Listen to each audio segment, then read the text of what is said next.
Hier eronder, hè? Ja. Oké, nou daar komt hij, hè? Alsjeblieft. Dank je.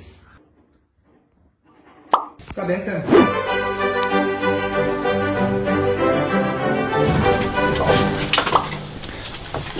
En, ben je weer bezig? Ja, we zijn weer aan het opruimen.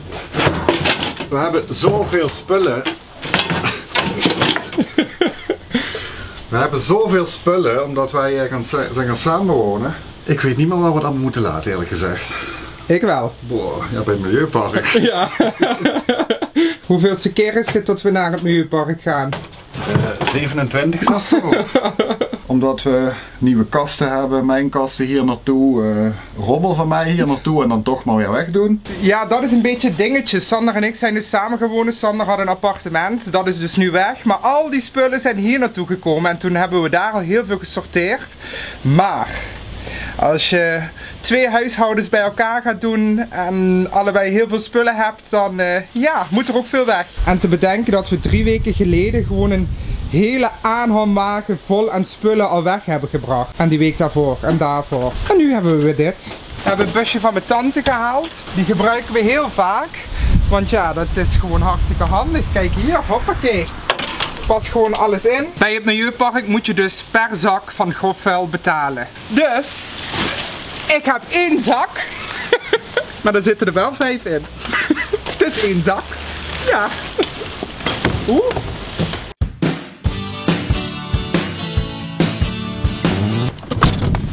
Heb jij de sleutels? Nee, die heb jij. Ah ja.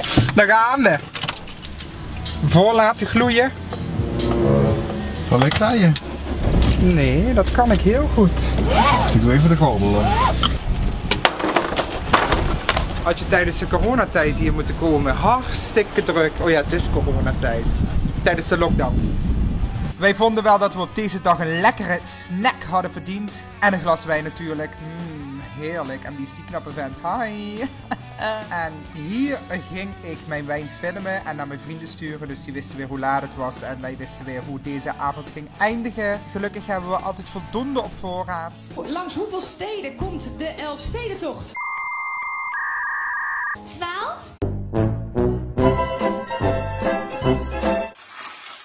Ik word vaker door volgers benaderd op mijn Instagram en Facebook kanaal van: ik heb een productje, zou je dat willen proberen? Jij doet challenges en jij doet alles. Ja, dat doe ik ook. En vandaag heb ik weer een leuk productje gekregen van Joël. En dat is de knetterdel. Dat rijmt. Joël, bedankt voor de knetterdel. Ik weet niet wat ik weer in mijn mond ga stoppen, maar ik ga het toch maar weer proberen. Want het ziet er wel heel leuk uit. En ik heb er ook nog gratis frikandellen bij gekregen, dus ik ben helemaal blij. En die ga ik vandaag dus maken in mijn nieuwe airfryer. Hier is die. Die ik van mijn lieve vriendje heb gekregen. Echte liefde is airfryer voor elkaar kopen. Ja, deze heb ik gekregen omdat we zijn gaan samenwonen. Wat krijg jij omdat je bent gaan samenwonen? Een airfryer. Maar daar ben ik zo blij mee, weet je. Ik wil gewoon cadeautjes krijgen wat nuttig zijn, wat leuk zijn. Doet hij het nu? Nee. Ja. We gaan de frikandellen opwarmen en daarna gaan we de knetterdel proberen. Ik weet niet wat het gaat worden hoor. Ik ben benieuwd. Wij stoppen ook wel alles in de mond. Maar goed, wil jij nou een keertje een productje geven of in aanmerking komen om uitgelicht te worden? Ik doe het graag voor mijn vlogs, zodat ik content heb en dergelijke. Dus ja, contacteer me. Hé schatje. Hé lief katje. Hé schat. Oh, ben je lief. Hij is klaar. Oeh, hij is een beetje uit elkaar gespat. Een frikandel die knettert. Lekker ruim met de mayonaise. Nou, ik vind het niet ruim, normaal doe ik meer. In de frituur krijgen maar wat netjes. Ja, sorry, ik ben ook geen frituurman. Oké, de knetterdel erop. Ik hoor hem al.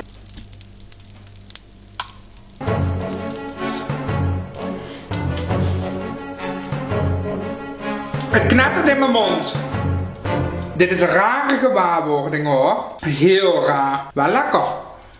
Ja, mag ik ook? Nou, probeer het maar eens.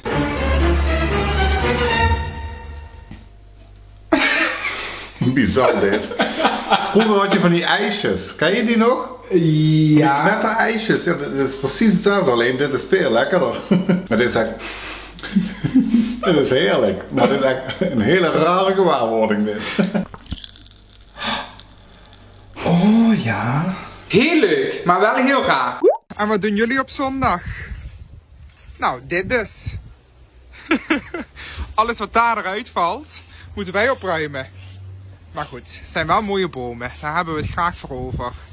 Alleen de zooi is niet zo fijn.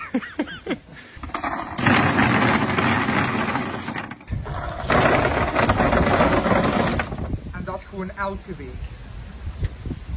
Trouwens, wij hebben een mooie olijf en een mooie palmboom. Hebben jullie nou de beste tips voor de winter? Laat het even weten in de reacties, want wij willen heel graag tips over de palm en over de olijf om de winter door te komen. Het is koud buiten. En het gaat weer regenen, maar ik vind het wel gezellig. Ik hou echt van deze tijd van het jaar. Lekker donker, depressief buiten. Ik hou daar gewoon van. Ik ben altijd een heel vrolijk persoon. Maar ik vind de donkere dagen de mooiste dagen. Dat vind ik nog leuker dan de zomer. Gewoon omdat het zo gezellig is. Nou is 2020 op het moment niet zo heel gezellig. Maar goed, ik probeer het gezellig te maken. Het gras is ook weer gedaan. Sander doet dat met name altijd bijhouden. Dankjewel Sander dat je dat altijd doet. Ja. Want anders gaan al die eikels zich nestelen in het gras. Nou, dat wil je echt niet hebben. Want dan krijg je allemaal van die gaten in het gras. En ja, het ziet er ook gewoon niet uit. Wij hebben gewoon graag een strak grasmatje. Lieve en leuke internetvrienden, bedankt allemaal voor het kijken naar deze vlog. Vergeet je vooral niet te abonneren en een duimpje omhoog te doen. Ik heb nu van allerlei verschillende fragmentjes van onze week bij elkaar gepakt. Ik ben zelf nog een beetje zoekende hoe ik dat verder ga doen. Maar er blijven vlogs komen en ik moet even gaan bedenken hoe ik dat allemaal aan elkaar ga maken en hoe dat verhaal gaat lopen. Maar... wat ik wel weet is dat ik heel vaak ben vergeten te filmen op momenten dat ik moet filmen. Dus daar zal ik aan denken de volgende keer. Hoop ik. Doei!